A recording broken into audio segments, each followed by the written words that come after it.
Transformer बताओ क्या होता है, मैंने टाइम से नहीं पूछे। स्टैटिक डिवाइस क्या करता है? वोल्टेज बढ़ाता है घटाता है।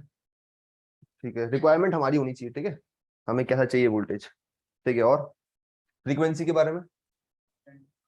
ठीक है, तो यानी फ्रीक्वेंसी कांस्टेंट डिवाइस है। और लिम्स, लेमिनेशन बताओ सारे।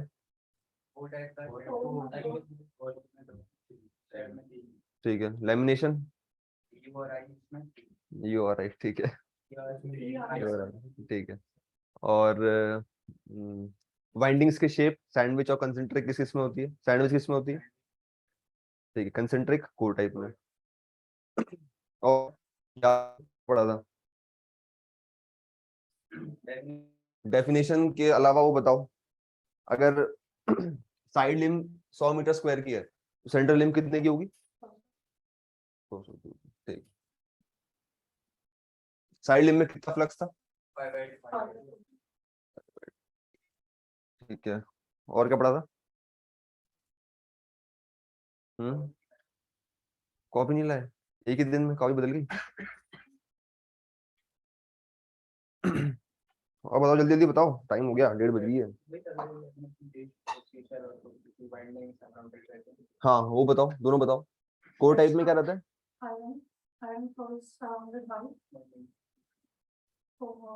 बाय बोलो, अरे बोलने दो भाई, उसको बोलने दो। हाँ बोलो बोलो। आयरन कोर सराउंडेड बाय, हाँ भावनाओं को समझ जाएंगे उसमें क्या है। बताओ, आयरन कोर सराउंडेड।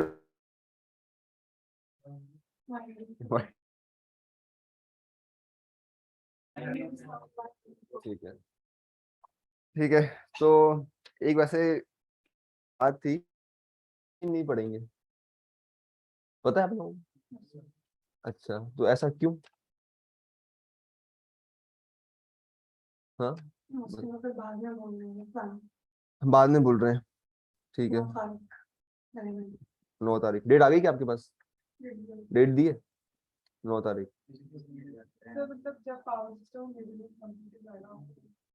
अच्छा तो पावर सिस्टम मेजरमेंट 9 तारीख तक तो कंप्लीट नहीं हो पाएगा। दोनों पैरेलल में कौन पढ़ाएगा? पावर, हाँ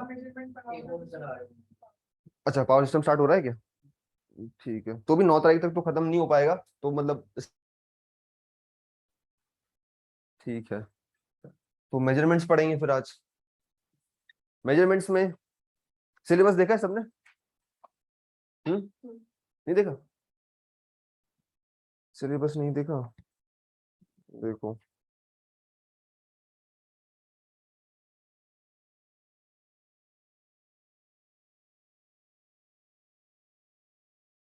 मेजरमेंट्स का सिलेबस। हम्म पावर, पावर तो आपको लोगों को पता ही है, पढ़ाने की जरूरत तो होगी नहीं, तो पढ़ाना पड़ेगा। ठीक है, तो पावर और frequency, phase angle, AC bridges, CRO, ठीक है, तो ये सब चीजें हैं यार मेजरमेंट्स में। मेजरमेंट कॉलेज में पढ़ा है? सब लोग पास आउट हैं जो नए आए हैं आज, तीनों जने पास आउट है सारे। ठीक है, तो कॉलेज में पढ़ा है मेजरमेंट्स? आप, राहुल, दीपिका, अंजलि, पवन, आशीष, अनिरुद्ध, उमेश, आयुष, ठीक है, याद करेंगे धीरे धीरे। और जो नए आए हैं उनको बता दिया जाए कि राइटिंग थोड़ी सी अच्छी है मेरी, ठीक है। हाँ तो सिलेबस में यार मैंने आपको बताया, पावर्स है, डिफरेंट टाइप के इंस्ट्रूमेंट्स हैं। मेजरमेंट आप किसके थ्रू करते हो? इंस्ट्रूमेंट के थ्रू करते हो। आपकी सब गाड़ी से आता रहता है, आजकल कहीं कहीं पे एनालॉग भी होते हैं जिसमें सिर्फ बता देता है सीधा 40 किलोमीटर 50 किलोमीटर पर आवर, वो बता देता है। तो मेजरमेंट्स में आपके क्या होता है भाई, एक इंस्ट्रूमेंट है ऐसा,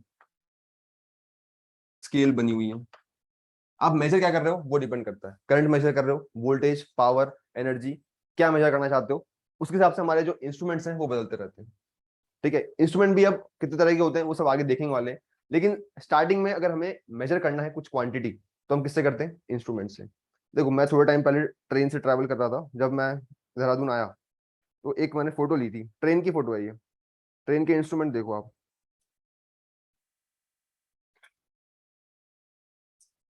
ये देखो, देखो ये तीनों इंस्ट्रूमेंट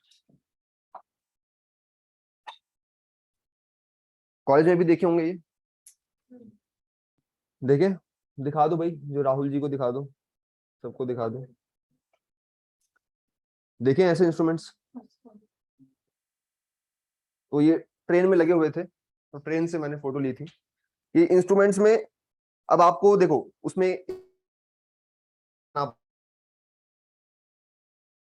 क्या नाप रहा है, वोल्टेज, तो हर मेजर करनी है उसकी रिक्वायरमेंट अलग है, करंट की, वोल्टेज की, पावर की, सबकी अलग।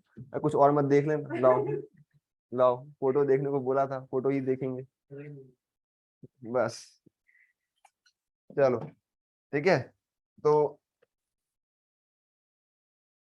देखो मेजरमेंट्स में हम लोग स्टार्ट कहाँ से करेंगे? पहला टॉपिक होगा हमारा इंस्ट्रूमेंट्स, ठीक है? इंस्ट्रूमेंट्स, इंस्ट्रूमेंट्स में मैंने आपको बताया क्या क्या होते हैं। पीएमएमसी का नाम सुना है, permanent magnet moving coil instrument, ठीक है? Moving iron, electrodynamometer type, watt meter और एनर्जी मीटर। आपके घर में सबके बिजली जो मीटर लगा हुआ है, तो वो क्या करता है, बिजली आप कितना कंज्यूम कर रहे हो वो आपको नाप के बताया जाता है, फिर गवर्नमेंट आपसे पैसा लेती है। तो वो एक ऐसे इंस्ट्रूमेंट्स में आ गए। उसके बाद हम देखेंगे पावर। पावर क्या होती है? Voltage into current. Complex power क्या होती है? नहीं, ये तो हो गई हमारी कौन सी पावर है? ये एपरेंट पावर। पावर ट्रायंगल पता है,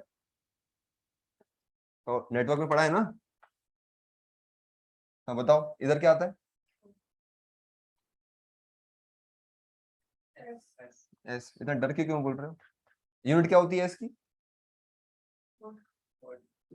वॉट, वोल्ट एम्पियर, बढ़िया।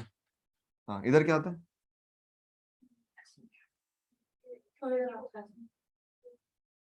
वो उधर कह रहे हैं, आप इधर कह रहे हो, एक जना बताओ और एक सही बताओ सारे। पी किधर आता है? नीचे। और इधर क्या आता है? क्यों, इसका कोई रीजन?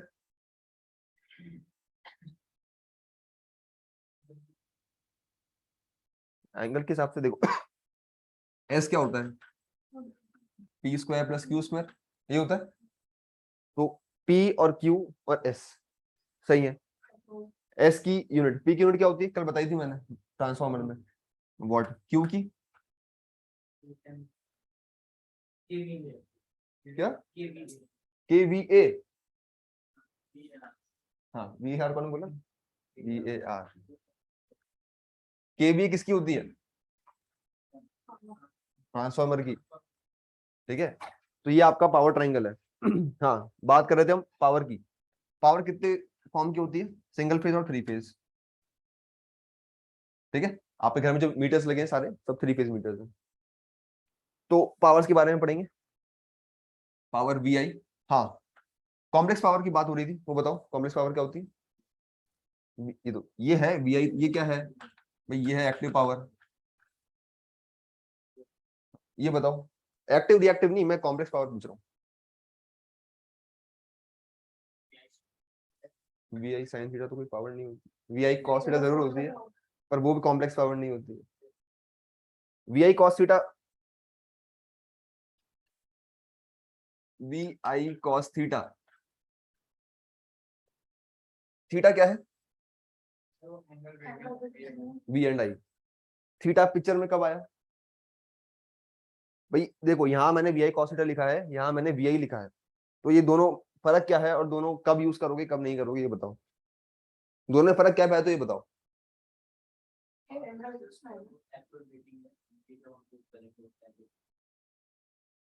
ये वाली, ये एक्चुअल रेटिंग है। हाँ, नहीं, फेज में। इन दोनों को यूज करने का तरीका अलग है, ये ऐसा नहीं आप एक जगह दोनों यूज करोगे, ऐसा नहीं हो सकता। पावर फैक्टर कब आता है, सही है, आगे बताओ, पावर फैक्टर कब आया पिक्चर में? लीड और कैपेसिटर और इंडक्टर में। तो आप थीटा लोगे।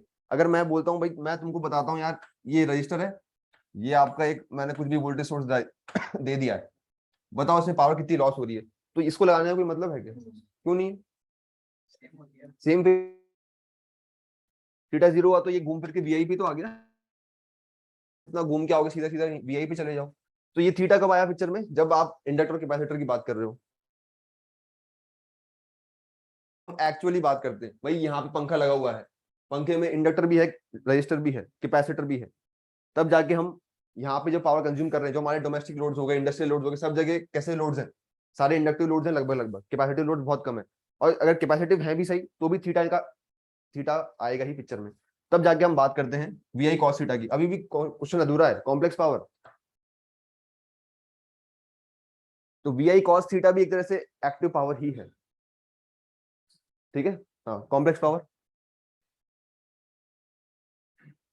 हम्म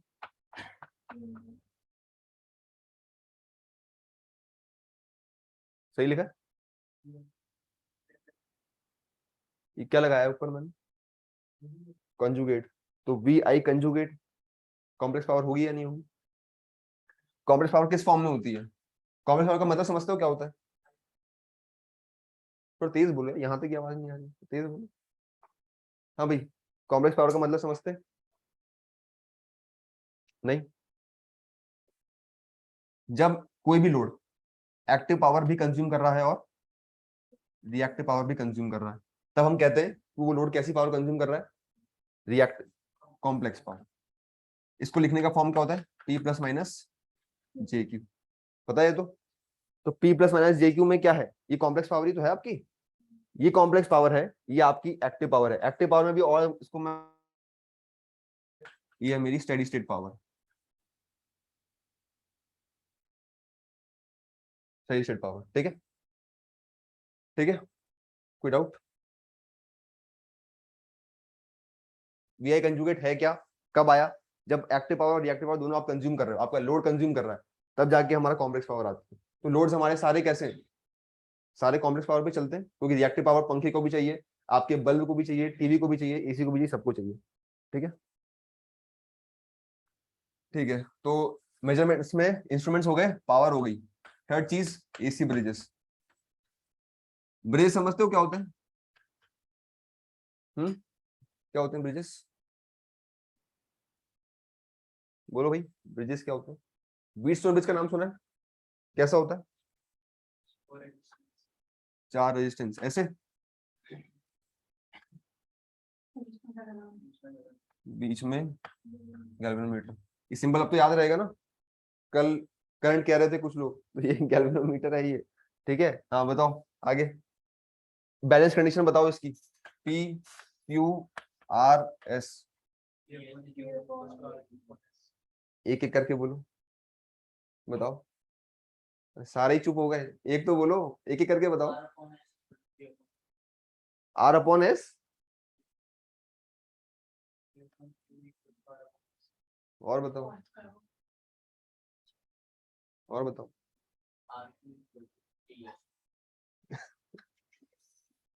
कुछ ना कुछ तो हो गई, सारे बता दो, बताओ यार। बैलेंस बीट्स और ब्रिज की कंडीशन तो बताओ यार, क्या होती है? एसी ब्रिज कैसे पढ़ाऊंगा फिर मैं? हाँ, अपोजिट साइड का रेशियो। तो रेशियो बताओ, अपोजिट साइड कौन कौन से रेशियो?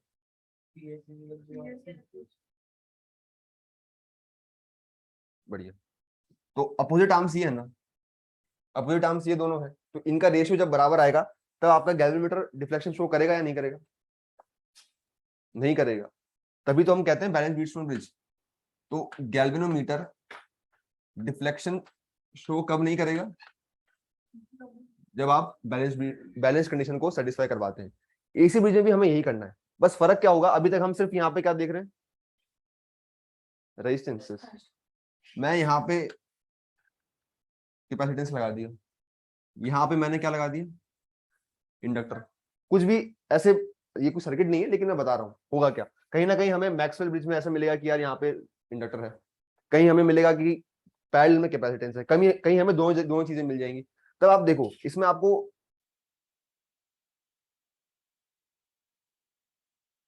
आसान है, ये अभी आपने बताया रेशियो आराम से सॉल्व हो सकता है क्योंकि वैल्यूज आपको गिवन होंगी। मैं आपको कह देता हूँ 10 ओम 10 ओम 10 ओम 10 ओम, बैलेंस कंडीशन है, एकदम लाइफ आसान है। लेकिन अब देखो ये 10 तो यहाँ पे ऑलरेडी है ही, यहाँ पे इसकी वैल्यू क्या होती है, इंडक्टर की वैल्यू क्या होती है, कोई कुछ भी एक रैंडम वैल्यू बता दो, कैसे लिखते हैं इंडक्टर की वैल्यू को? कितना? हाँ बताओ क्या लिखूं मैं, कोई वैल्यू बता दो। फोर नहीं नहीं, मैं इंडक्टर की वैल्यू नहीं पूछ रहा हूँ, इंडक्टेंस की वैल्यू पूछ रहा हूँ। इंडक्टेंस कैसे लिखते हो? बोलो, मन में नहीं बोलना है, मेरे को यहाँ तक सुनाई देना चाहिए। ऐसे लिखते कि नहीं लिखते? J5 ओम्स लिखते हैं भाई ऐसे ही। कैपेसिटेंस कैसे लिखते हैं? -J6 ले लेते हैं, मतलब रैंडम वैल्यूज हैं सारी। अब देखो आप जब आप इसको सॉल्व करोगे, आपको कुछ लग रहा है कि सब मेहनत होने वाली है यहाँ पे? क्या मेहनत होगी? सॉल्व कैसे करते हैं, चलो मान लो इसको सॉल्व करके बताओ कैसे करेंगे इसको। अब आप देखो आपके पास R और L दोनों पैरेलल में है, रेजिस्टेंस अगर पैरेलल में होते तो हम क्या करते हैं यार, 10 into 10 सर 10 + 10, सिंपल इतना ही करते हैं। अब देखो इसको सॉल्व करोगे तो क्या आएगा, कॉम्प्लेक्स टर्म्स बनेंगे सारे। वो कैसे बनेंगे, वो x + i y के फॉर्म में, ऐसी फॉर्म में बनेंगे, कुछ भी वैल्यू हो सकती है लेकिन x + i y के फॉर्म में ही होगी वो वैल्यू। तो अब आप देखो पहले के मुकाबले एसी ब्रिजेस अब आपको थोड़ा सा मेहनत करनी पड़ेगी, अब ये टाइम कंज्यूमिंग होंगे। तो यहाँ पे कंडीशन वही है, सेम रहेगी, जो आपकी बैलेंस कंडीशन है वो सेम है, लेकिन बस आपको कैलकुलेशन में थोड़ी सी मेहनत करनी पड़ेगी। ठीक है, तो ये हो गया आपके एसी ब्रिजेस, देखेंगे इनको आगे चलेंगे तब। उसके बाद कॉलेज में सब ने सीआरओ देखा है कैसे होता है? उसमें क्या होता है, वेव्स निकलती, कैसे निकलती हैं वो वेव्स? जब आप उसके नॉब को कम ज्यादा करते हो तो वो नॉब का पूरा फंक्शनिंग समझेंगे, सीआरओ। हाँ उसके बाद सीटी और पीटी, पता है दोनों क्या होते हैं? Current transformer, potential transformer. ठीक है, तो ये फ्लो रहेगा, एक दो बातें और रहेंगी तो वो लास्ट में डिस्कस कर लेंगे फिर। ठीक है, तो स्टार्ट करेंगे। सबसे पहले क्या लिखा था, इंस्ट्रूमेंट्स।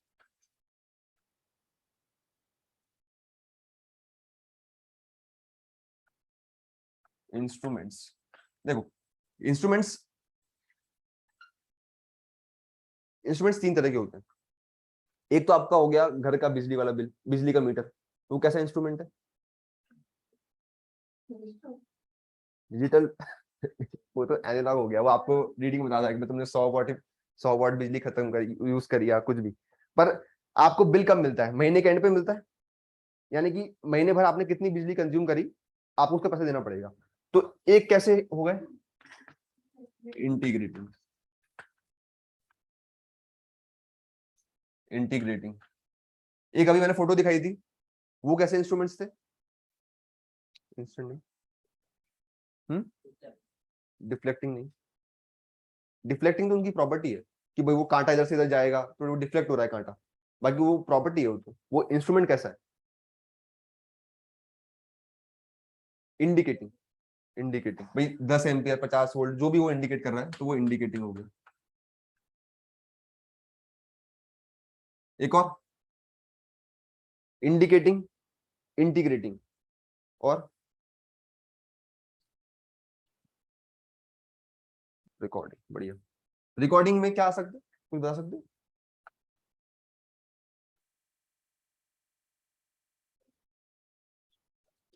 हम्म,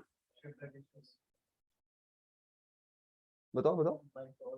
बाइक का ऑडोमीटर, ठीक है, और वो तो इंटीग्रेटिंग है। रिकॉर्ड रिकॉर्ड करके वो आपको वैल्यू दे रहा है ना, इंटीग्रेटिंग में भी तो यही हो रहा है भाई, वो आपको रिकॉर्ड करके सारी वैल्यूज दे देगा। दोनों में फर्क है ना, क्या फर्क है दोनों में, रिकॉर्डिंग इंटीग्रेटिंग, क्या फर्क है दोनों में?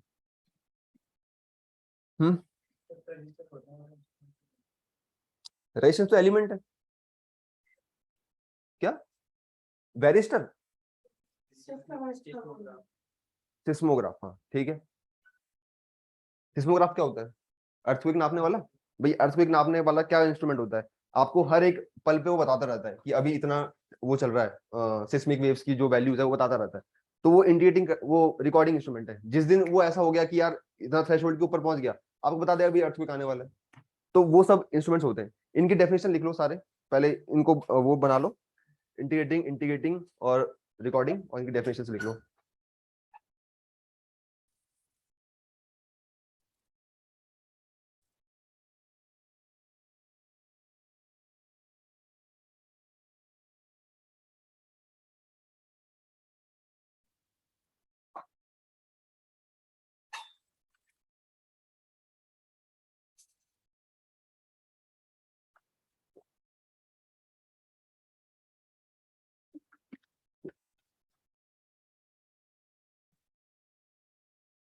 हो गया?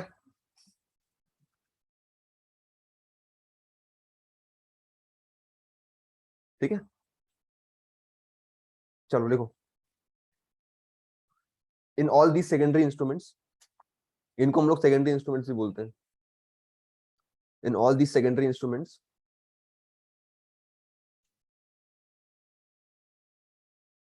either current quantity,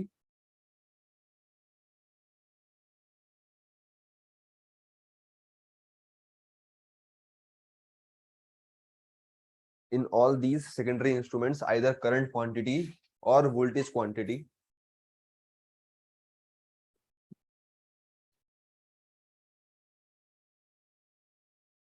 is converted into mechanical deflecting torque.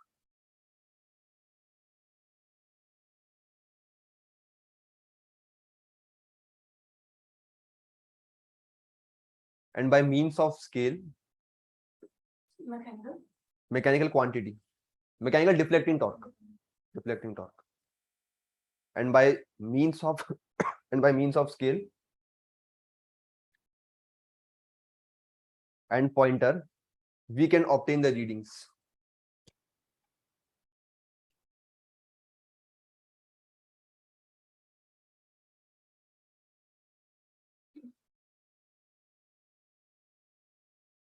हो गया? लिखो पहला पॉइंट। थोड़ा सा इस सब्जेक्ट में थियरी ज्यादा है तो मेहनत ज्यादा होगी लिखने में, तो लिखते रहो। पहला पॉइंट आज लिखना, these are the instruments which display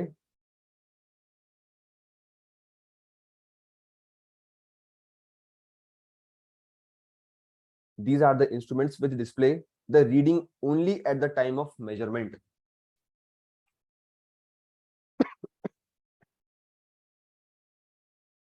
These are the instruments which display the reading only at the time of measurement.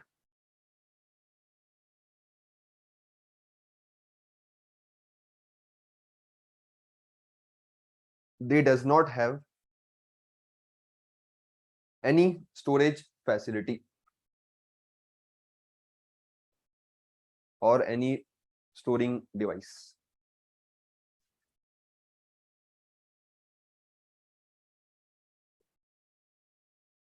ठीक है, एग्जाम्पल। और ये डेफिनेशन किसकी लिखी है हमने? इंडिकेटिंग की। तो आप इसमें क्या लिख सकते हो, आपका अमीटर, वोल्ट मीटर, तो आप सब लिख सकते हो इसमें।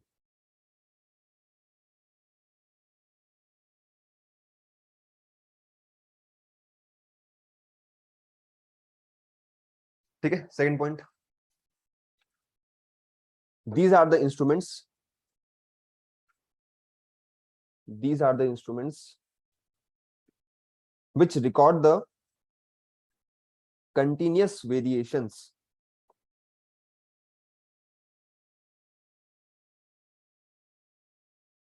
which record the continuous variation of an electrical quantity. अब इलेक्ट्रिकल क्वांटिटी कौन कौन सी होती है? इलेक्ट्रिकल क्वांटिटी कौन कौन सी होती है? ठीक है, हाँ, तो इलेक्ट्रिकल क्वांटिटी में आप ब्रैकेट बना के लिख लो वोल्टेज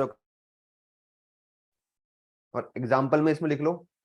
अभी आपने बताया ना एग्जांपल, क्या क्या बताए थे?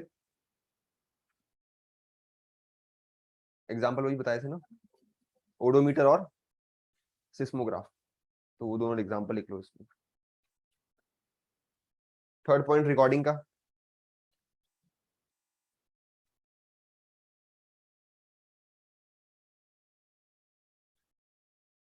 these are the instruments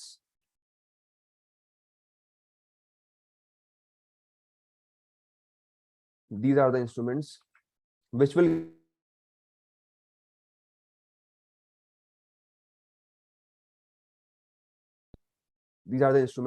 will give the electrical energy supplied to a consumer over a specific period of time.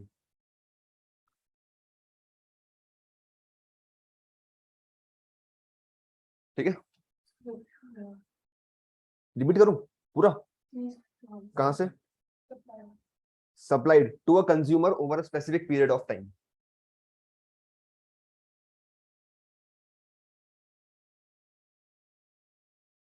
इसमें एग्जांपल आप देख सकते हो, सिंगल फेज एनर्जी मीटर और थ्री फेज एनर्जी मीटर्स।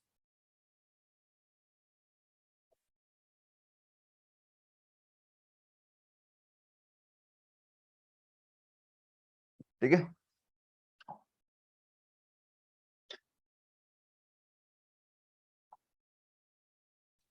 ठीक है,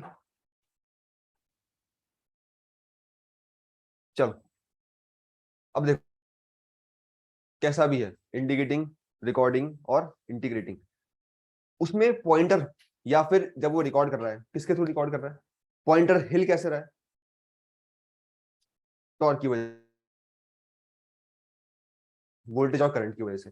तो कोई भी ऐसा इंस्ट्रूमेंट है जहां पे आपको डिफ्लेक्शन दिख रहा है, वहां पे एक ऐसा टॉर्क होगा, एक ऐसा टॉर्क होगा जो उसे वापस लाने के लिए, जीरो पे लाने के लिए कोशिश कर रहा है, और एक ऐसा टॉर्क होगा जो यार आपको बताए कि आपको जो रिक्वायरमेंट है, अगर आप 10 वोल्ट मेजर करना चाहते हो तो 10 वोल्ट आपको लाके दे। तो तीन तरह के टॉर्क होते हैं, कौन कौन से?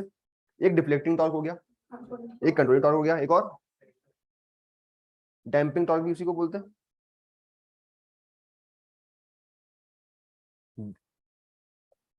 इसको स्टेटमेंट बना के लिखना, there are three types of torques, deflecting, दूसरा कंट्रोलिंग और तीसरा डैम्पिंग।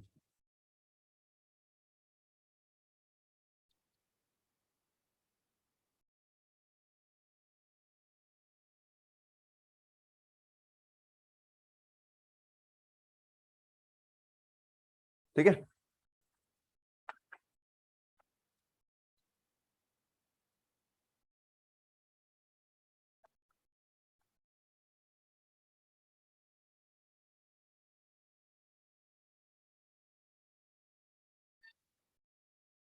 ये एक हमारा कोई भी मीटर हो सकता है।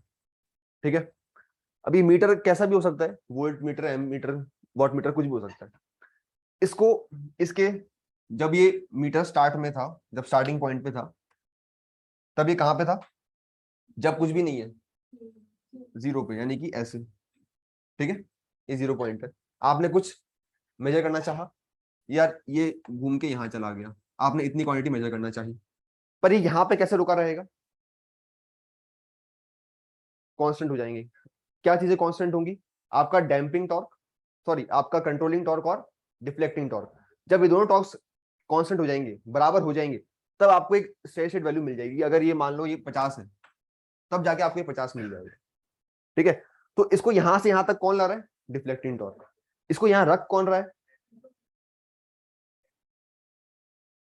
Damping controlling, damping controlling. ये यहाँ पे है क्यों, ये बताओ। ये यहाँ पे क्यों है? मैं कह सकता हूँ कभी ये यहाँ जा रहा है, कभी ये यहाँ जा रहा है, कभी ये यहाँ जा रहा है, ये यहीं पे क्यों है? ये यहाँ पर इसलिए है क्योंकि आपके दोनों टॉर्क, कंट्रोलिंग और डिफ्लेक्टिंग, दोनों बराबर है। भाई आप यहाँ कैसे रुका? जब ये दोनों बराबर हो गए। दोनों बराबर कब हुए? जब कंट्रोलिंग टॉर्क और डिफ्लेक्टिंग टॉर्क बराबर हो गए। अब ये बराबर कैसे होंगे? अब मैं हाथ से तो करूंगा नहीं इनको बराबर, तो ये अंदर बराबर कैसे हो रहे हैं? डैम्पिंग टॉर्क का नाम सुना है? मैंने बताया। डैम्पिंग का मतलब क्या होता है? किसको एब्जॉर्ब करना? वाइब्रेशन, ऑसिलेशन, इन सबको। अब यार अगर मेरे सिस्टम में ऑसिलेशंस हो रहे हैं, मान लो मेरे सिस्टम में ऑसिलेशंस हो रहे हैं, तो ये ऐसे घूमता रहेगा। मुझे वैल्यू चाहिए 50, 50 मुझे मिल ही नहीं पाएगी। है ना।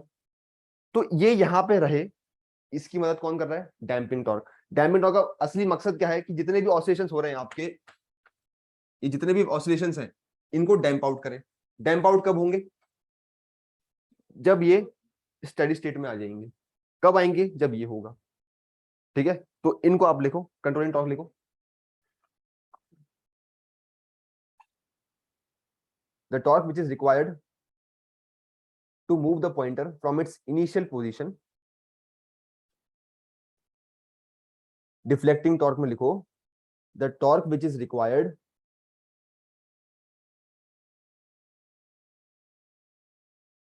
To move the pointer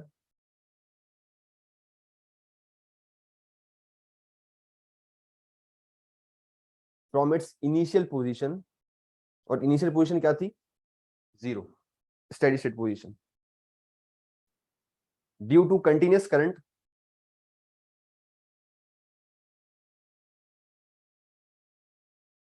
flowing through the instrument, continuous current flowing through the instrument.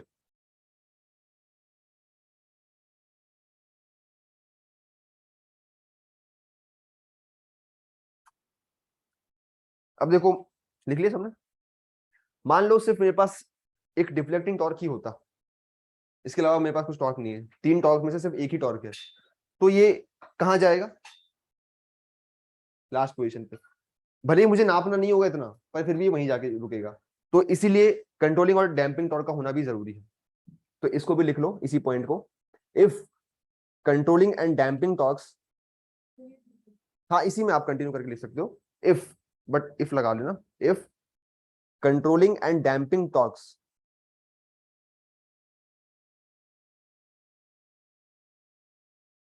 if controlling damping torques are not present,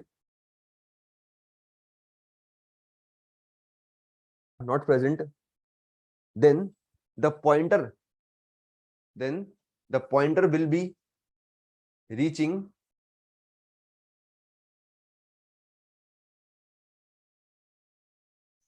to full scale value, यानी कि ये आपका पूरा स्केल वो पार करके यहाँ पे रुक जाएगा। अगर ये मान लो ये 100 है, तो ये हमेशा आपको 100 ही रीडिंग देगा, 20 की रीडिंग कुछ भी नहीं देगा। तो अगर आपको 100 नापना है तो ठीक है, आप दोनों टॉर्क हटा सकते हो, लेकिन अगर आपको 20 का टॉर्क नापना है तो नहीं हो पाएगा। 20 की चीज अगर आपको नापनी है तो वो नहीं मिल पाएगी। ठीक है, हो गया डिफ्लेक्टिंग टॉर्क पूरा। कुछ पूछना है इसमें, आगे लिखो। Controlling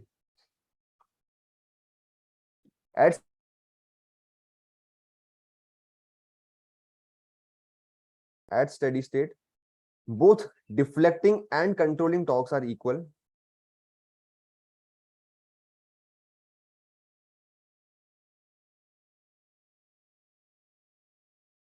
At steady state, both deflecting and controlling torques are equal in magnitude.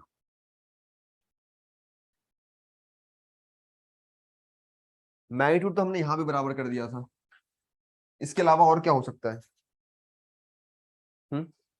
Magnitude तो बराबर हो गया, इसके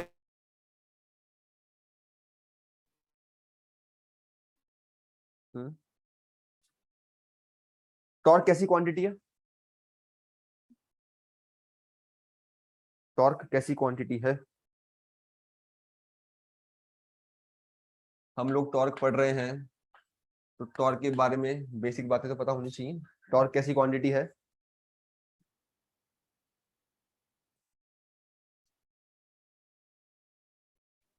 क्वांटिटी मतलब, अच्छा हिंट मतलब पूछ रहे हो कैसी क्वांटिटी का, मैं क्या बताऊं। टॉर्क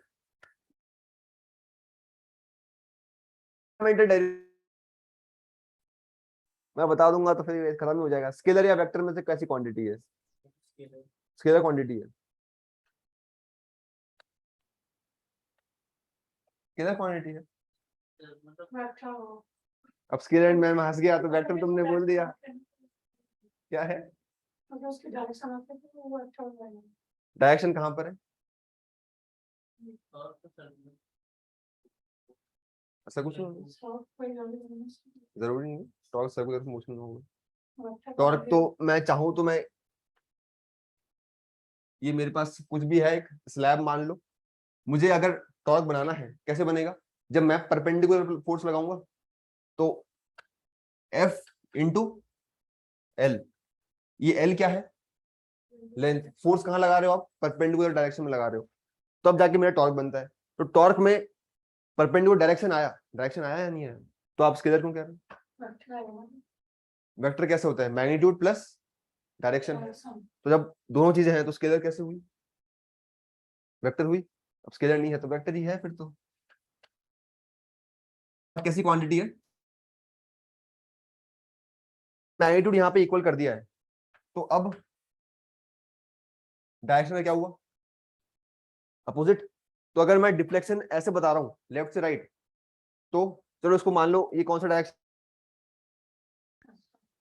तो हमारा डिफ्लेक्टिंग टॉर्क।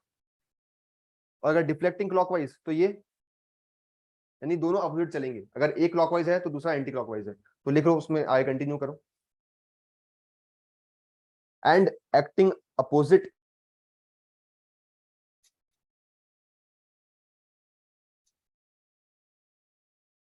ठीक है। तो टॉर्क स्केलर क्वांटिटी नहीं है, टॉर्क अपोजिट इन डायरेक्शन।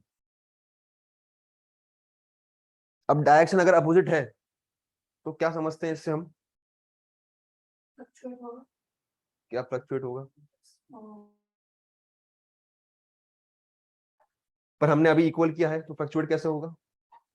अगर फ्लक्चुएट होएगा तो मुझे रीडिंग कैसे मिलेगी, भाई मुझे तो 50 वोल्ट नापना है, मुझे रीडिंग कैसे मिलेगी। आप यहाँ क्या कहना चाहते हो, यहाँ पे हमारे जो ऑसिलेशंस है वो डैम्प आउट हो चुके हैं। तो आगे लिखो, कंटिन्यू करो उसमें।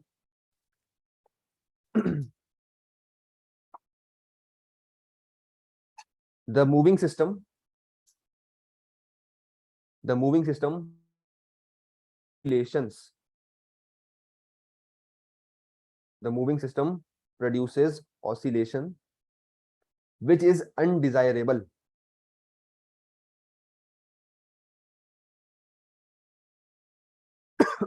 to reduce the number of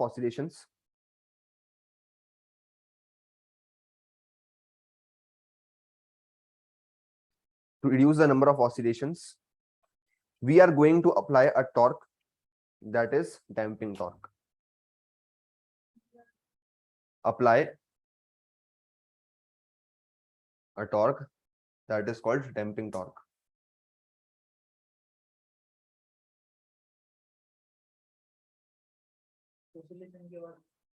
Oscillations, we are going to apply a torque that is damping torque. ठीक है। अब मान लो मेरे पास डैम्पिंग टॉर्क नहीं है, फिर क्या होगा, फ्लक्चुएट हमेशा करता रहेगा या कभी ना कभी तो रुकेगा, टाइम लगेगा। ऑसिलेशंस कैसे बना सकते हैं हम लोग ग्राफ में, ऑसिलेशंस कैसे बना सकते हैं,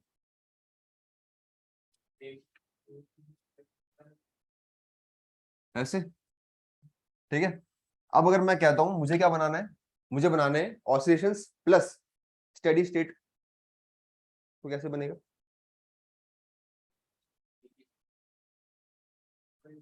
बस अच्छा ऐसे, ऐसे, ये तो नहीं बनेगा, टेम्प आउट होता रहेगा। बढ़िया, इसका मतलब पहले यहां तक था, फिर ये यहाँ आया, फिर ये यहाँ आया, तो मान लो ये इसकी स्टेडी स्टेट वैल्यू, ठीक है। तो ये ऐसे ऐसे, मतलब ये एक्सपोनेंशियल डिक्रीज होता है। तो ये आपका कौन सा हिस्सा है पूरा, इतना, ये आपका, हाँ, इसको क्या बोलते हैं, टाइम लग रहा है, इसको क्या बोलते हैं टेक्निकल टर्म्स में, ट्रांजिएंट्स, ट्रांजिएंट होता है। तो ये क्या है आपका, यहां से लेके यहां तक मान लो, तो ये आपके क्या है, सारे ट्रांजिएंट्स। ये सब चीजें क्या है, ये इसके बाद आपकी स्टेडी स्टेट वैल्यू है। तो अगर डैम्पिंग टॉर्क नहीं है तो क्या मैं स्टेडी स्टेट तक पहुंच सकता हूँ, हाँ या ना, लॉन्गर ट्रांजिएंट्स होंगे लेकिन पहुंचेंगे। बहुत सही, एकदम परफेक्ट। लिखो इसको, स्टेटमेंट में लिख लो, if damping torque is not present, if damping torque is not present, the pointer will take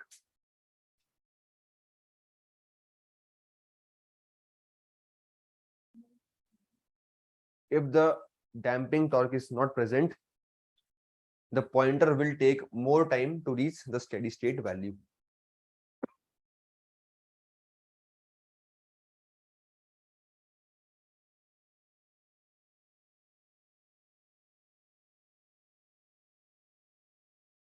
ठीक है,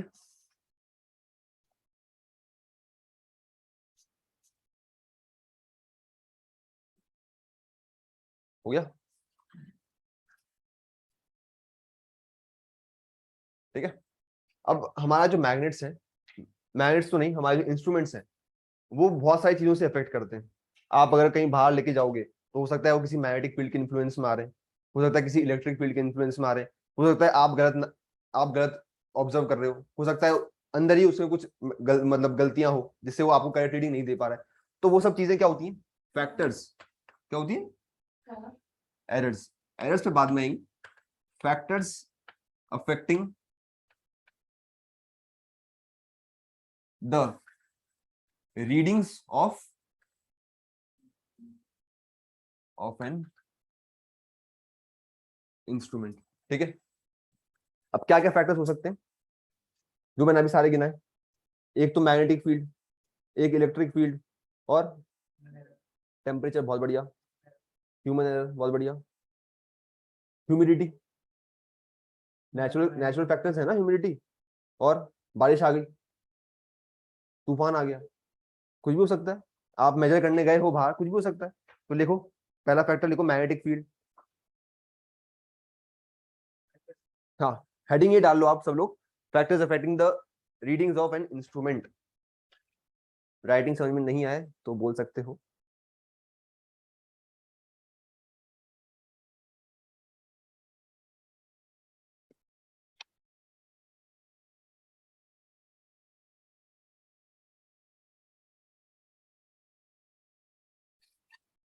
राइटिंग समझ में नहीं आ रही तो बताओ ना, क्या नहीं समझ आगे?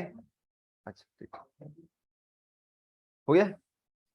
पहला पॉइंट लिखो, magnetic effect, magnetic field effect लिखो, मैग्नेटिक फील्ड इफेक्ट। कौन कौन से इंस्ट्रूमेंट्स पे मतलब फर्क आएगा इस पे? हमारा पीएमएमसी, तो एग्जांपल पे लिख लो पीएमएमसी, ब्रैकेट में लिखूंगा सबके इफेक्ट्स के सामने। नेक्स्ट हमारा इलेक्ट्रोस्टैटिक इफेक्ट।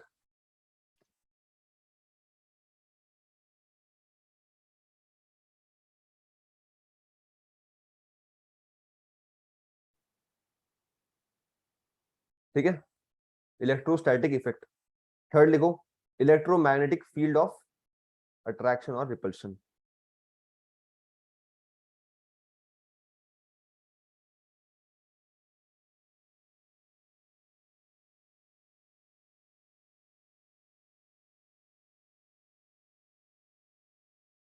कौन कौन से इंस्ट्रूमेंट से फर्क पड़ेगा? ये जो दो हमने लिखे हैं उस पर आप ब्रैकेट बना के लिख सकते हो एग्जांपल में। कौन कौन से? मूविंग आयरन, दोनों में एग्जांपल्स हैं ये। मूविंग आयरन आप लिख सकते हो। इलेक्ट्रोस्टैटिक, कल हमने वो देखा था, कल मैंने आपको बताया था पोटेंशियल। क्या बताया था पोटेंशियल का डेफिनेशन? कौन सा फोर्स? ईएमएफ। कैसे बनता है? फ्लक्स नहीं, वो वाला बताओ। पोटेंशियल का डेफिनेशन बताओ। ईएमएफ का नहीं पूछ रहा मैं, फ्लक्स बना, कंडक्टर कटा, वो सब नहीं। हाँ, तो वो मैंने बताया था ना, इनफाइनाइट से लेके हम किसी पॉइंट पे ला रहे हैं, किसके प्रेजेंस में? एक्सटर्नल मैग्नेटिक फील्ड के प्रेजेंस में। तो वो क्या है? इलेक्ट्रोस्टैटिक फील्ड ही तो है। बस, तो पोटेंशियल का जो डेफिनेशन था ना वो इंपॉर्टेंट है, उसे ध्यान में रखना। कल लिखा था या नहीं लिखा था?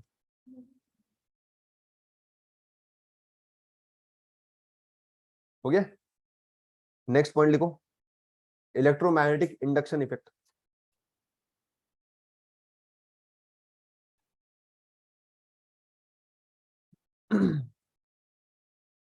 इसमें कौन कौन से आ सकते हैं इंडक्शन टाइप में? कौन से? वॉट मीटर, एनर्जी मीटर, देखो एनर्जी मीटर।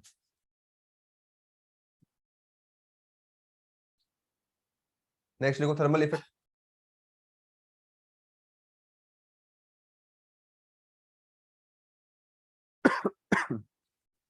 थर्मल इफेक्ट में क्या क्या आ सकते हैं?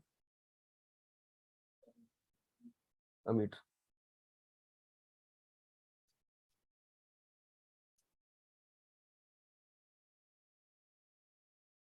फिर देखो केमिकल इफेक्ट।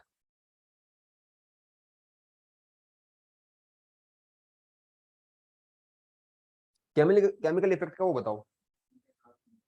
एम्पियर और मीटर वो ठीक है, पर इसकी प्रैक्टिकल एप्लीकेशन बताओ, कहाँ पे देखने को मिलता है हमें केमिकल इफेक्ट किसी भी इंस्ट्रूमेंट में। और ये आप लोगों ने भी देखा होगा कहीं ना कहीं, किसी के तो घर में भी होगा। बहुत बढ़िया, बहुत बढ़िया। देखो इन्वर्टर। इन्वर्टर में देखा है ना, जब आप पानी नहीं डालते हो तो बंद हो जाता है। तो बंद क्यों हुआ? जब उसमें पानी नहीं है। पानी इसमें हो क्या रहा है, उसमें जो आयंस हैं, पॉजिटिव आयंस और नेगेटिव आयंस, वही तो आपको बैटरी को चार्ज कर रहे हैं। हमें एक सप्लाई मिल रही है और उसके अंदर की जो इंटरनल जो कंबशन हो रहा है वो कहाँ से हो रहा है? उन आयंस की वजह से हो रहा है। तो अगर आप उसमें पानी नहीं डालोगे तो बैटरी बंद हो जाएगी। आपके घर में जब लाइट गई तो इन्वर्टर चलेगा नहीं। तो वो केमिकल इफेक्ट में आ गया, लिख लो उसमें। फिर देखो पीजो इलेक्ट्रिक इफेक्ट।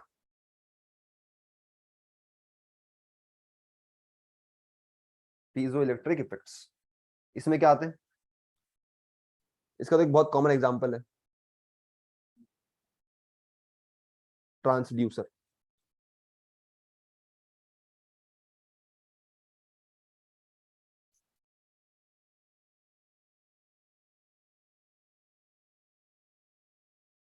हो गया, हो गया। तो अभी तक हमने क्या क्या देख लिया? क्या क्या देख लिया अभी तक?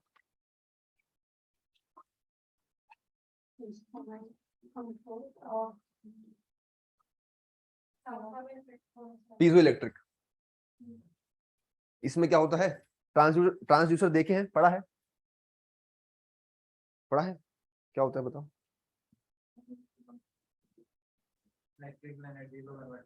हाँ, देखो कल मैंने आपको क्या बताया था जनरेटर और मोटर का, लेफ्ट हैंड रूल और राइट हैंड रूल। हमने क्या देखा? जनरेटर लो या मोटर लो, कोई मैकेनिकल से इलेक्ट्रिकल बदल रहा है, कोई इलेक्ट्रिकल से मैकेनिकल बदल रहा है, लेकिन ट्रांसड्यूसर क्या हो रहे हैं? इलेक्ट्रिकल से इलेक्ट्रिकल में बदल रहे हैं। अब ट्रांसड्यूसर करते कैसे हैं? पीजो इलेक्ट्रिक क्या होता है? अरे पीजो इलेक्ट्रिक क्या होता है ये पूछा है मैंने। देखो पीजो इलेक्ट्रिक इफेक्ट किसी एक पीजो इलेक्ट्रिक के नाम पे आया है। तो पीजो में देखो, पिज्जा खाया है सबने? पिज्जा में क्या होता है? अलग अलग तरह के टॉपिंग्स होते हैं। जैसा आप चाहो, कोई चीज बस खाना चाहता है, कोई मार्गरीटा खाना चाहता है, तो वो क्या टॉपिंग्स है। अब वैसे ही जब हमारे इलेक्ट्रिकल मटेरियल्स में क्या होता है, ऐसे ही अलग अलग तरीके के टॉपिंग्स होते हैं। तो उनसे क्या होता है, अगर आप किसी भी इलेक्ट्रिकल क्वांटिटी को एक फॉर्म से दूसरे फॉर्म में बदलना चाहते हो, देखो इलेक्ट्रिकल कन्वर्जन, किसी भी एनर्जी का कन्वर्जन हमेशा कैसा होगा? कंजर्वेशन ऑफ एनर्जी को फॉलो करेगा। यानी कि आप एक फॉर्म से दूसरी फॉर्म में बदल रहे हो, लेकिन आप कुछ ना कुछ बना रहे हो ना कुछ डिस्ट्रॉय कर रहे हो। तो वही पीजो इलेक्ट्रिक इफेक्ट होता है। इसमें क्या होता है, अलग अलग तरीके क्या होते हैं हमारे मटेरियल्स होते हैं। होता क्या है, अगर आपको एक क्वांटिटी को दूसरी क्वांटिटी में कन्वर्ट करना है या फिर सेम क्वांटिटी को बढ़ाया घटा के बदलना है, तो आपको यहाँ पे ये काम आते हैं पीजो इलेक्ट्रिक इफेक्ट। और ये कहाँ आते हैं? ट्रांसड्यूसर में। ट्रांसड्यूसर खुद ही एक इलेक्ट्रिकल से इलेक्ट्रिकल क्वांटिटी को कन्वर्ट करने का एक जरिया है। तो वहां पे हमें क्या मिलता है? Piezo electric effect. ठीक है,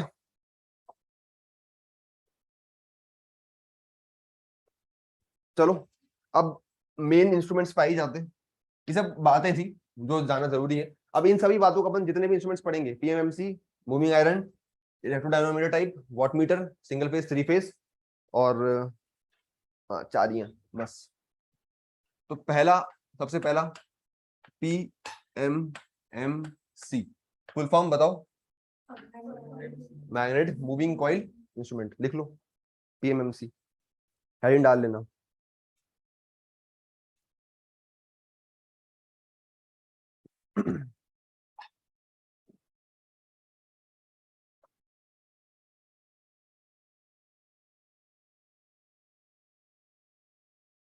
पीएमएमसी, ठीक है।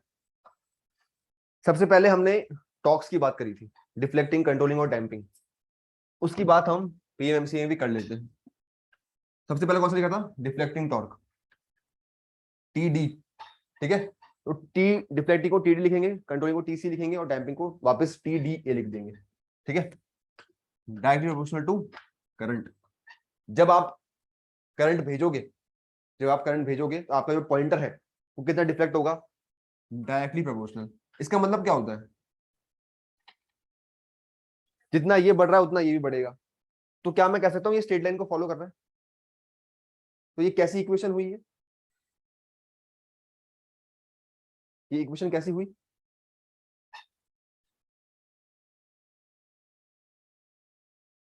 y इक्वल्स टू एक्स और y equals to x square, इन दोनों में क्या फर्क है?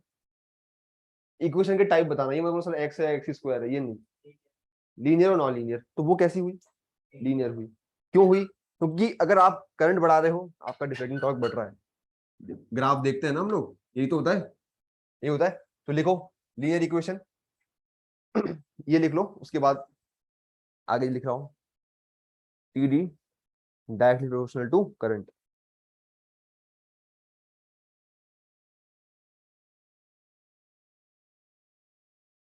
हो गया? उसके बाद सेकंड पॉइंट, अगर आपका करंट पॉजिटिव है तो हमारा डिफरेंट टॉर्क कैसे होगा? पॉजिटिव। नेगेटिव है तो क्या? नेगेटिव। ये दोनों ये आए हुए हैं प्रीवियस ईयर्स में, शायद मेरे हिसाब से यूपी कि अगर करंट पॉजिटिव है, अगर करंट पॉजिटिवली इंक्रीज हो रहा है पीएमएमसी में, तो डिफ्लेक्टिंग टॉर्क किस तरह से जाएगा? Positive, negative, no change, none of these. तो आप देख सकते हैं।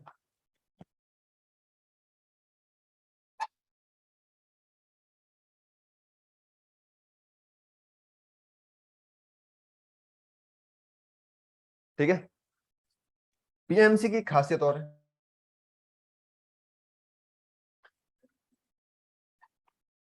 बढ़िया। और एक और जो मेजर खासियत है,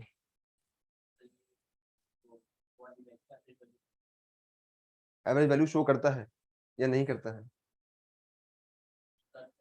करता है।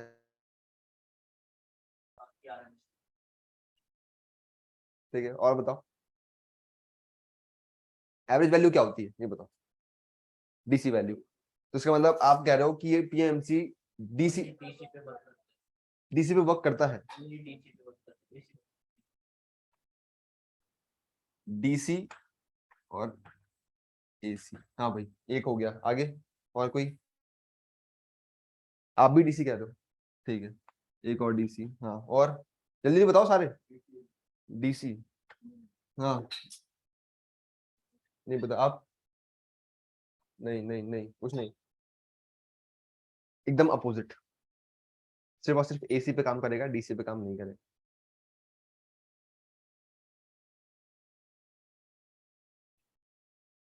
पीएमएमसी कभी भी आपको एवरेज वैल्यू नहीं देगा, हमेशा आरएमएस वैल्यू देगा।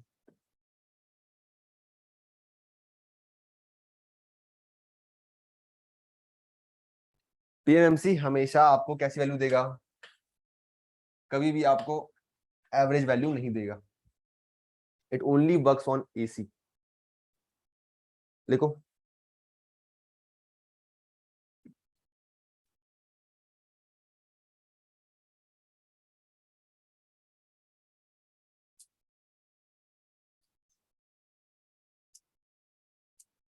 सही लिखा है?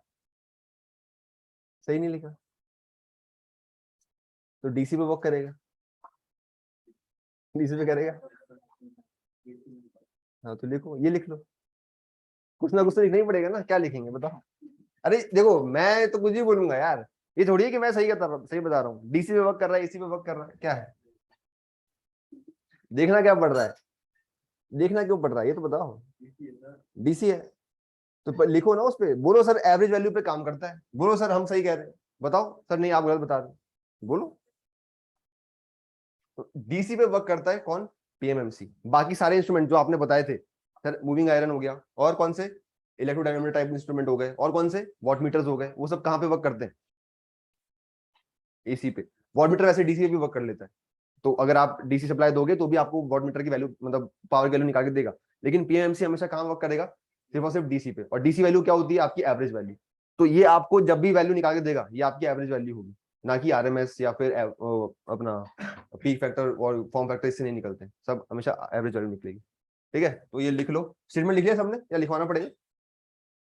लिख लिया, लिख लो, नहीं लिखा है तो लिखो। PMMC only works for PMC only works for DC values, not for AC values। इसको चांद तारे बना लेना, इस पे जरूरी है।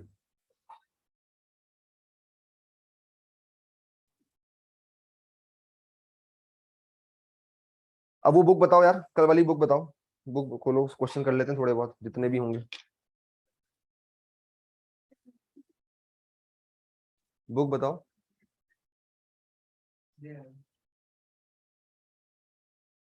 और ये वाला चैप्टर निकाल के देना, कल की तरह मत करना।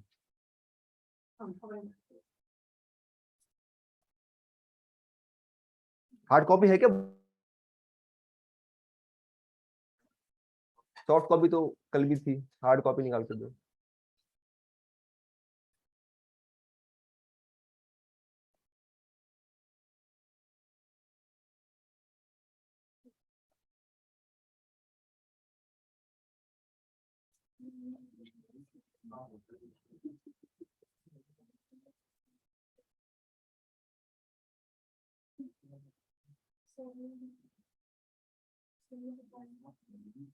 समझ में आ गया? पक्का?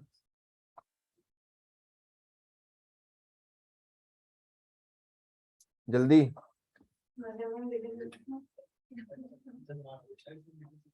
मेरे क्वेश्चन तो चाहिए यार, क्वेश्चन कहाँ से करेंगे? आप लोगों को मटेरियल नहीं दिया क्या?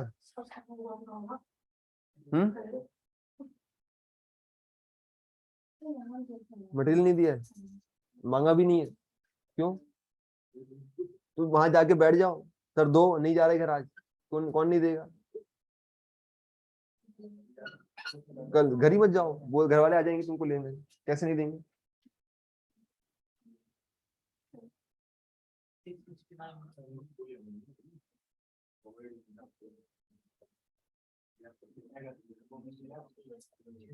हम्म।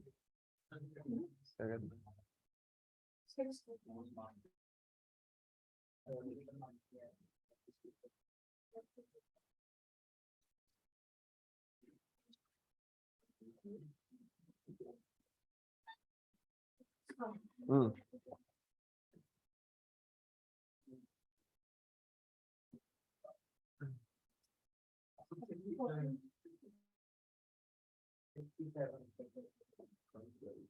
इसे मेजरमेंट के कहाँ है, क्या खोल दी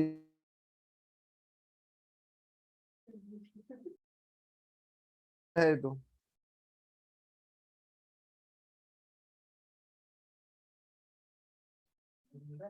हाँ ठीक है।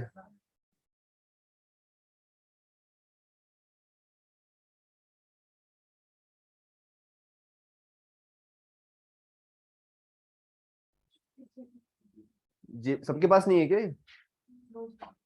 नहीं है तो आपस में शेयर करो ना सारे लोग।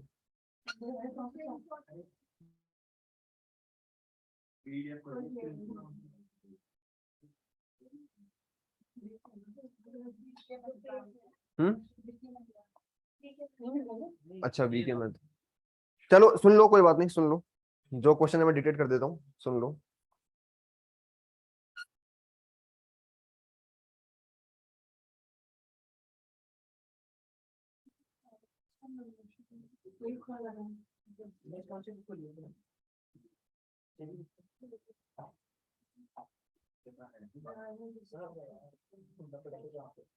ग्रुप पे डाल दूं, तुम लोगों का ग्रुप बना होगा ना, ग्रुप पे डाल दो।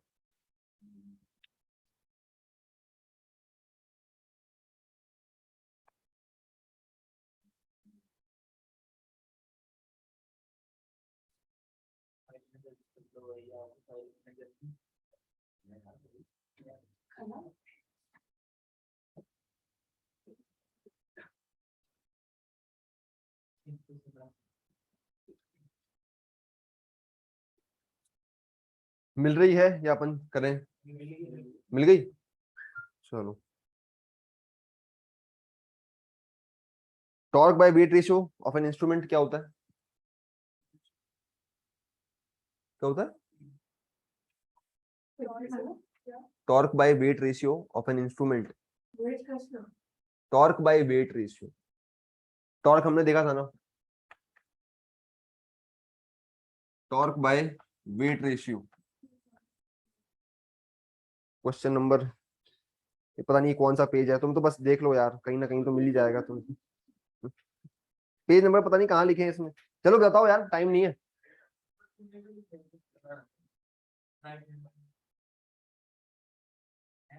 अच्छा 688।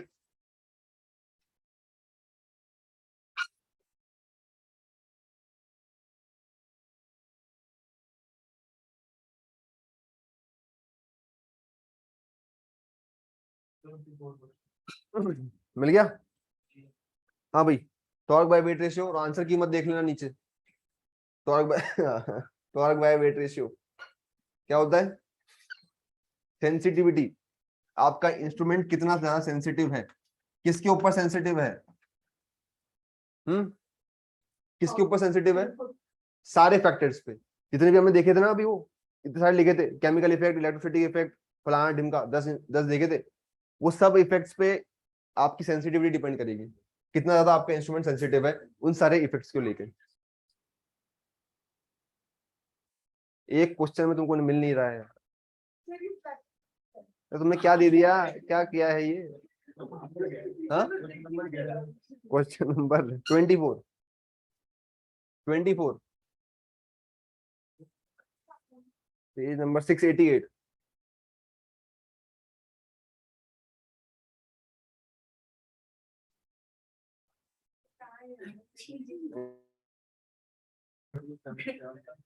अरे कोई बात नहीं, इधर देखो, कल एक काम करो, सारे ऐसे ये एक कॉपी ले लो जो तुम्हारे ग्रुप पे रही हो, और मोबाइल पे खोल लेना उसको सारे लोग, ठीक?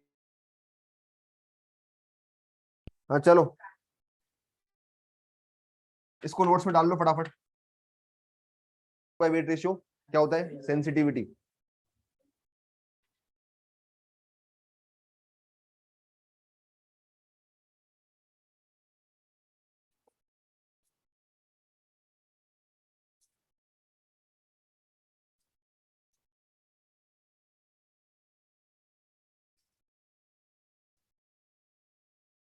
सेंसिटिविटी इनपुट तो क्या दिखता है ना कि इतना सेंसिटिव है आउटपुट इतनी जल्दी है आउटपुट। एक होती है एफिशिएंसी,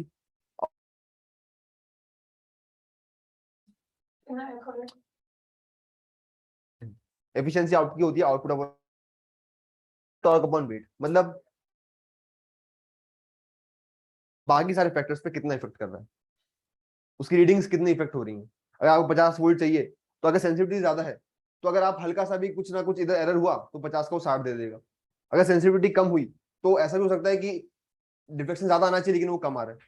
तो सेंसिटिविटी आपको एक रेंज में रखनी चाहिए जितनी वो झेल सकता है, वरना कभी ज्यादा देगा कभी कम देगा, एक्चुअल वैल्यू आपको मिल नहीं पाएगी। ठीक है, ये देखो, एन इंडिकेटिंग इंस्ट्रूमेंट, कौन सा है? 27 है सेम पेज पे। An indicating instrument is more sensitive. कल एक काम करना, सारे लोग बुक लेके आना, तब करेंगे क्वेश्चन, ठीक है? ये लो, रखो इसे, लिखो इसी में आगे लिखो, आगे तो लिखें, नोट बना के लिखना। चलो छोड़ो छोड़ो, लिखो फटाफट लिखो, टाइम नहीं है, नोट बना के लिखो।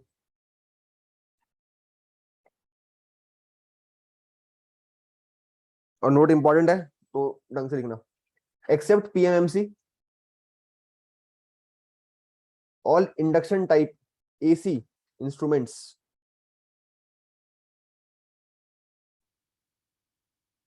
except PMMC, all induction type AC instruments works on AC. Next point लिखो, only PMMC reads average value, only PMMC reads average value and remaining all other instruments reads RMS value and remaining all other instruments reads RMS value. RMS value क्या होती है?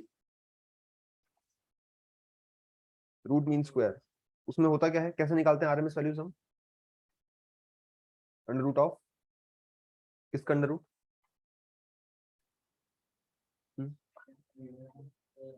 ठीक है, ये लिख max value upon root. आप जो बता रहे थे BM sin ओमेगा टी, इसमें ये BM क्या है? Maximum value. इसकी एवरेज RMS वैल्यू क्या होगी? BM by root 2. तो कैसे आई वो? जब हमने मैक्सिमम वैल्यू को रूट 2 से डिवाइड किया. तो उसको RMS में एक ब्रैकेट बना के लिखो, उसे भूलना नहीं है. ठीक है, थर्ड पॉइंट लिखो. The rectifier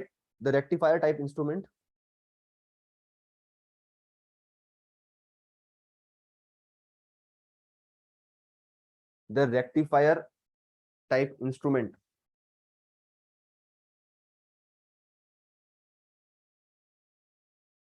are calibrated in such a manner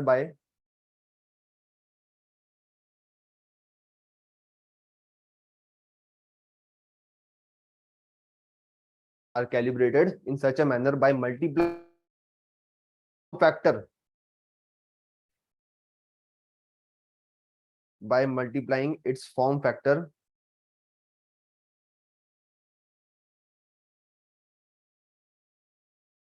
in order to read the RMS value.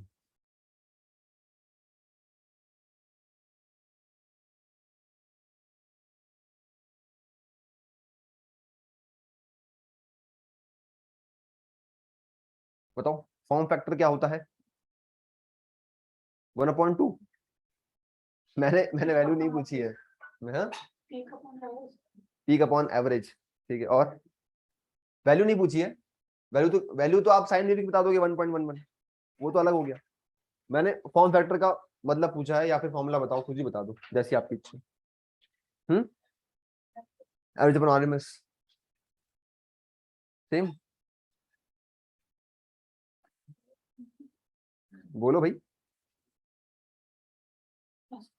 Peak upon RMS था अभी तो.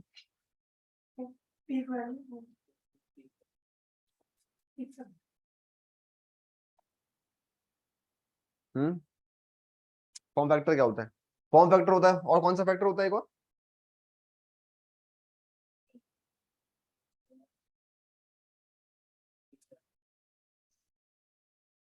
तो होता है तो बोलो ना यार, डरते क्यों इतना? हाँ, क्या हुआ? Form factor. चलो नीचे सारे आरएमएस बोल रहे हैं. नीचे क्या बोल रहे हो सब लोग? Average RMS.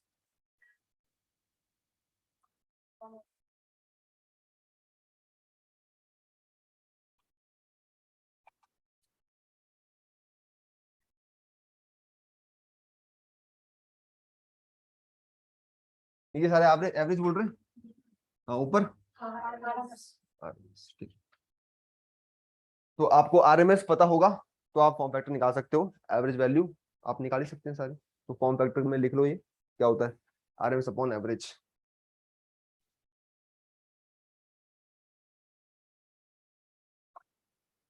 एक और नोट लिखो लास्ट में. If the scale is multiplied, ये सब नोट्स में नोट ही बना के लिख रहे हैं अपन, ठीक है ना? तो नोट का ये चौथा पॉइंट है. कितना, कौन सा है? चौथा है, ये तीसरा है, फोर्थ है? हाँ, तो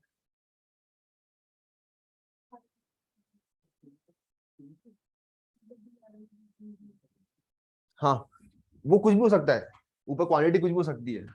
बी ले लो, आप आई ले लो, कुछ भी ले लो, क्वांटिटी कुछ भी हो सकती है, पर आपको उस क्वांटिटी का आरएमएस और उस क्वांटिटी का एवरेज रखना पड़ेगा. ठीक है, नेक्स्ट पॉइंट लिखो. If the scale is multiplied by a factor of 1.11. अब ये क्या है? Form factor. किसका? साइन वेव का. तो 1.11 साइन वेव का फॉर्म फैक्टर है, ध्यान रखना. If the scale is multiplied by a factor of 1.11, it will give correct reading. It will give correct reading only for AC sinusoids. AC sinusoid input, AC sinusoid input, full wave rectifier.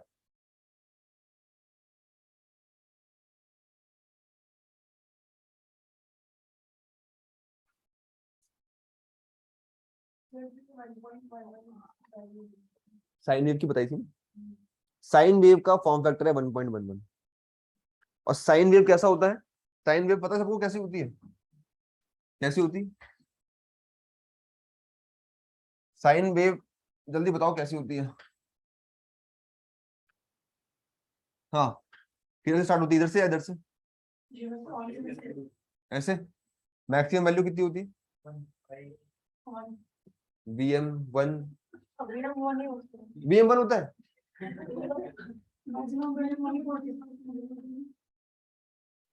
मेरी मर्जी में सवाल लिखूं? तो मैंने ये थोड़ी बोला है कि बीएम साइनोवेव की मैक्सिमम वैल्यू बताओ। मैं बोला साइन वेव की मैक्सिमम वैल्यू बताओ। 1 मिनिमम वैल्यू 1 -1 ये 0। साइन 90 80 सकता है, थोड़ी आपको पता होगा। ठीक है, लिखो आगे लिखो। इट विल गिव, को मत लिख लेना ये सीधा। It will give wrong values for, it will give wrong values for square waveforms, half wave and any other signal. Wrong values for square waveform, half wave rectifier waveform and any other waveform. कोई कुछ भी अलग हो गया, ठीक है।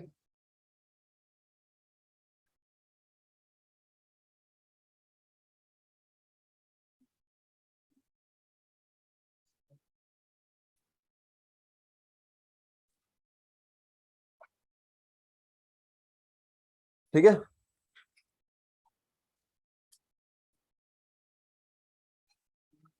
ठीक है। क्या हुआ? जल्दी जल्दी बोल रहा हूँ, बताओ क्या लिखना है, वापस लिख लो। अभी ये लिख लिया, चलो कल धीरे बोल देंगे।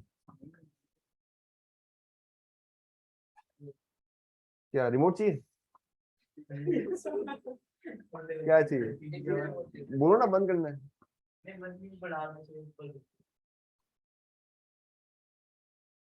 25 बहुत है, यहाँ गर्मी लगती है, ये तब जाता है इधर, यहाँ गर्मी लगती है। ठीक है, तो आज कोई डाउट तो बताओ। हाँ, ये कोई नहीं बोलेगा कि सर थोड़ा तेज बोला, वो कल धीरे बोल लेंगे। बाकी और कोई डाउट है तो बताओ। नहीं है? अभी एक और क्लास है।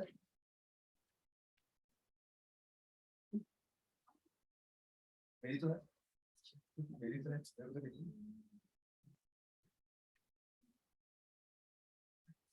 बताओ भाई, और कुछ पूछना है?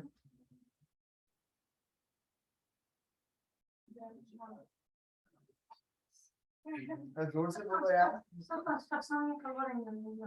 क्या? किसका? बीएमसी का? हाँ, बहुत सारे बाकी है, ट्यूटोरियल क्वेश्चन बाकी है। इसका डिफ्लेक्शन कितना पे रुकेगा, कहाँ रुकेगा, किस वैल्यू पे रुकेगा, थीटा की वैल्यू देखनी पड़ेगी, बहुत सारा बाकी है। प्रोसीजर वही रहेगा पीएमसी के लिए, मूविंग आयरन के लिए, सबके लिए। कंट्रोलिंग टॉर्क की इक्वेशन, डिफ्लेक्टिंग टॉर्क की इक्वेशन, सब वो कर देंगे।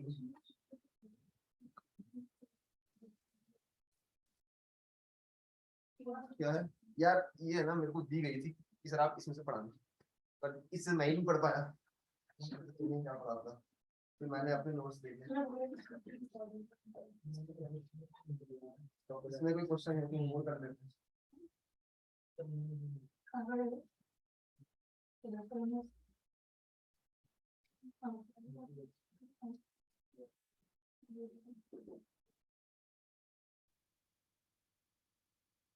हमें सब कुछ इसकी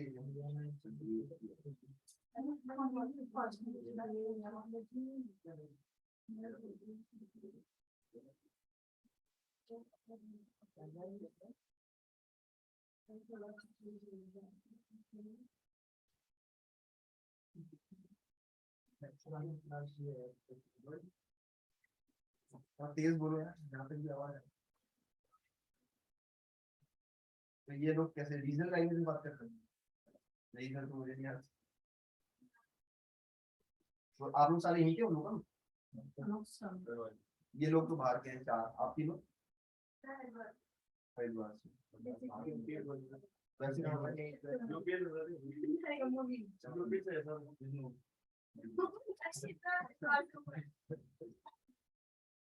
तो आप लोग यहीं पे मिले हो सारे, या पहले से जाते हो?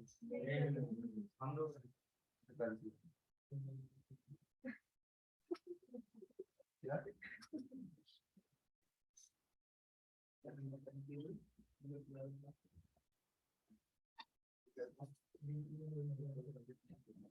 और कुछ पूछना है, जानना चाहते हैं तो बताएं।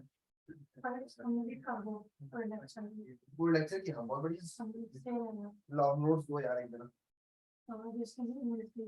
किसी के भी दे दो। अब मुझे सब समझ में आ जाएगा। मेरी राइटिंग तुमको आएगी, तुम्हारी तो मेरे को आएगी।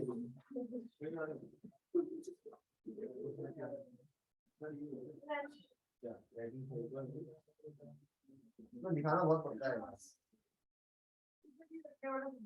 बहुत ज्यादा। मैं क्या इसमें आपको इस बार कुछ पूछेंगे नहीं करना। इसमें न्यूमेरिकल साइन के आपको एक एसी ब्रिज में आएंगे जो मैंने बताए थे, आर और एल, आर और सी को सॉल्व करने पड़ेंगे, और एक इन वाले इंस्ट्रूमेंट्स में आएंगे, और ये कहेंगे वो पावर निकालने के लिए। न्यूमेरिकल साइन के लेकिन आपको कम आएंगे, इतना ज्यादा नहीं है।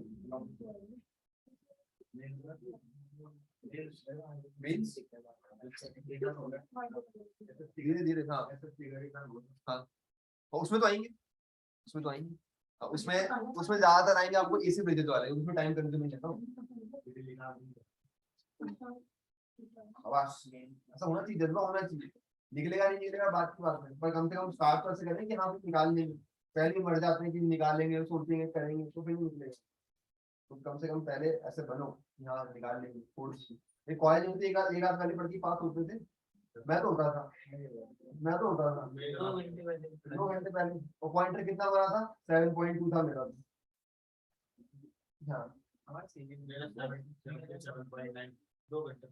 हाँ, तो बस इतने पॉइंटर बन। जरूरत क्या से आ रहा है? जरूरत है कि नहीं है ना? बस पास है। हाँ मैंने देख लिया। मैं भी ऐसे ही लिखता हूँ, ऐसे मैं कॉपी नहीं लाया।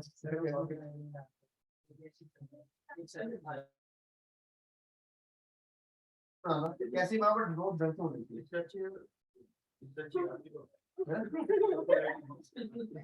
बताओ राइटिंग किससे अच्छी है? इससे अच्छी है, इससे अच्छी है। नहीं जब वैसे तो यहाँ बहुत खराब लगता हूँ, लेकिन जब मैंने पढ़ के जब नोट बनाए थे, जब मैंने पहले पढ़ा था, तो मैंने बहुत अच्छे नोट बनाए थे, तो सुंदर सुंदर बना से तरह से जाके red pen, blue pen, black pen सबसे बनाए थे। और फिर वो हाँ भाई, कॉपी बंद कर दो सारे, और दिमाग पे जोर डालना अगर नहीं आ रहा है। कॉपी बंद। इंस्ट्रूमेंट कितने तरह के थे? कौन कौन से? और तीन हो गए, इंटीग्रेटिंग और रिकॉर्डिंग और इंटीग्रेटिंग का एग्जांपल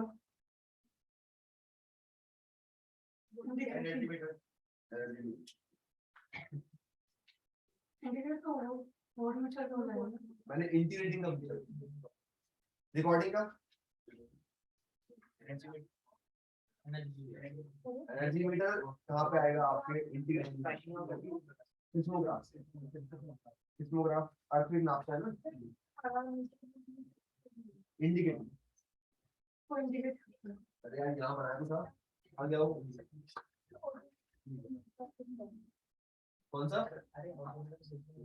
ये बताया था ना।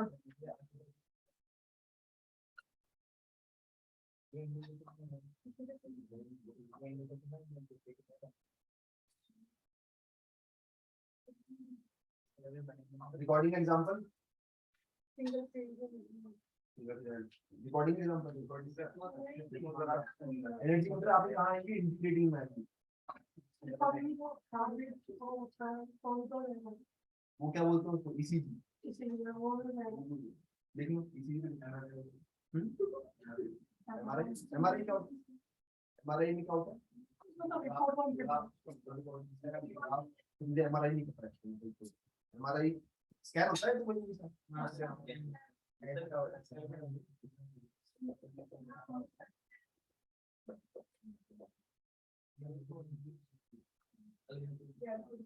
अरे सोनोग्राफी नहीं होता,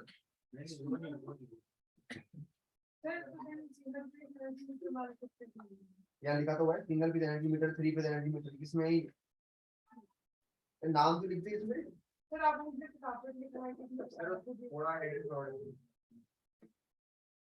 अब समझोगे कि अभी ये किसके हैं, समझ जाओ नीचे का बता दो क्या बता रहे हैं। देखो मेरी बात सुनो, आपके जो एनर्जी मीटर है ना वो कहाँ आएंगे, इंटीग्रेटिंग में आएंगे, आपके वोल्ट मीटर एमीटर कहाँ आएंगे, इंडिकेटिंग में आएंगे, रिकॉर्डिंग में क्या आएंगे, आपके सिस्मोग्राफ, ओडोमीटर और ये भी इन्होंने बताया ईसीजी, तो ये सब कहाँ आएंगे, सारे हाँ हाँ, पीएमसी एनर्जी मीटर नहीं है, पीएमसी एनर्जी मीटर कब हो गया, पीएमसी आपका इंडिकेटिंग इंस्ट्रूमेंट है, यहाँ पर लिखा था ना,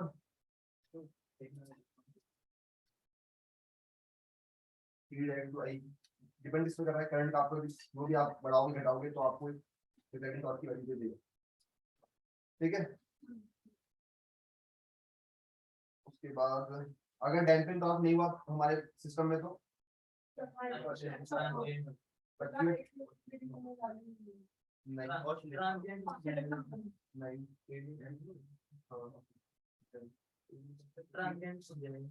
बढ़ जाएंगे, फिर क्या होगा,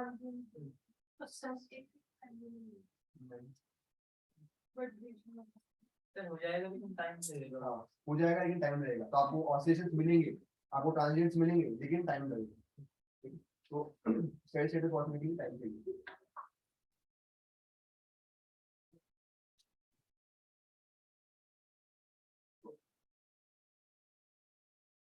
क्या लिखा है,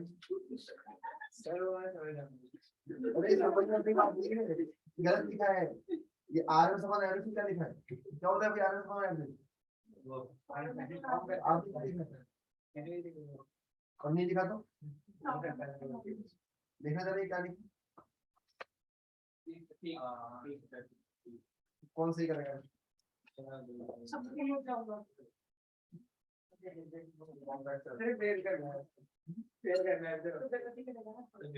हाँ गलत होगी, हाँ ठीक है। लीनियर इक्वेशन पता है ना सबको, लीनियर इक्वेशन थोड़ी और बात कर लेते हैं, लीनियर इक्वेशन का नाम आया है तो कहाँ चला गया, y equals to mx plus c, c क्या होता है इसमें, कांस्टेंट नहीं, टेक्निकल टर्म से बताऊं ना, कांस्टेंट क्या होता है, इंटरसेप्ट, इंटरसेप्ट होता है ना, कौन से एक्सिस पे इंटरसेप्ट है ये, कौन से एक्सिस का इंटरसेप्ट है ये सी, एक्सिस का,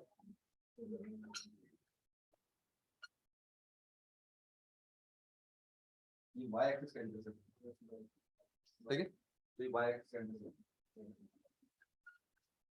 y एक्सिस का m क्या है, जल्दी m, फिर कांस्टेंट, m कहां से कांस्टेंट हो गया, कांस्टेंट वो था वही गलत था, m कहां से कांस्टेंट, m क्या है,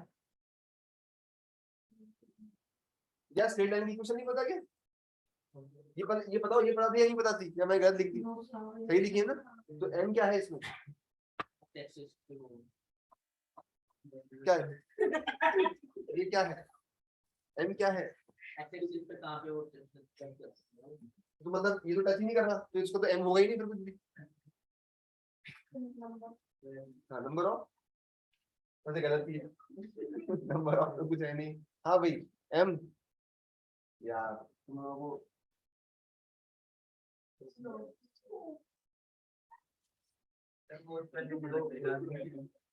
फॉर्मूला बताओ स्लोप का जल्दी। ये पढ़ा, ये तो 10th की बातें हैं।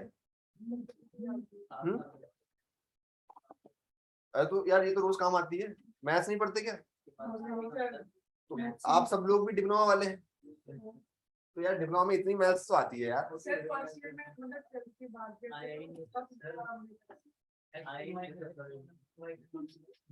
बात पढ़ाई अब क्या अच्छा 2 ईयर तक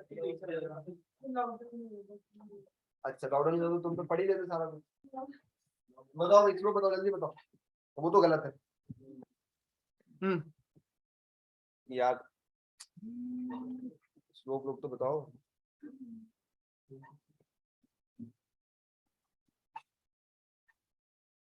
जल्दी, श्लोक क्या होता है?